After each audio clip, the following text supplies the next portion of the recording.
नमस्कार, मी स्नेहा. माझ्या मिनी व्लॉगमध्ये तुम्हा सर्वांचं खूप खूप स्वागत आहे. तर उर्वांशला ही मी धोती घालून दिली होती, कारण की त्याचं कृष्ण जन्माष्टमीचं मी फोटोशूट केलेलं. तर त्याने त्यावर दही सांडवलं होतं, ते स्वच्छ धुतले का नाही इकडे बघत होते.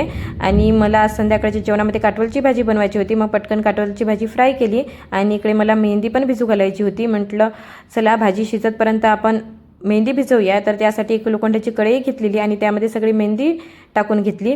तर मेहंदी भिजवण्यासाठी मी पतीचं पाणी बनवलेलं, ते गरम होतं. म्हटलं चला पतीचं पाणी थंड होतपर्यंत आपले 2-4 भांडी आहे ते घासून घेऊया. पटापट सगळे भांडे घासून घेतले. तोवर पतीचं पाणी थंड झालं होतं. मग थोडं थोडं पतीचं पाणी टाकून मी छान अशी मस्त मेहंदी भिजवलेली. तर इकडे उर्वाश स्कूलच्या गोष्टी सांगत होता. मग इकडे उर्वाशला अभ्यासाला बसवलेलं. उर्वाश अभ्यास करत नाही तर त्याचे पप्पा आलेले आणि त्याच्यासाठी चॉकलेट आणलेली. तर बघा उर्वाश चॉकलेट बघून किती खुश झाला. तर त्याला एखादी चॉकलेट आवडली नाही तर त्याच्या चेहऱ्यावरचे एक्सप्रेशन बघा कसे असतात.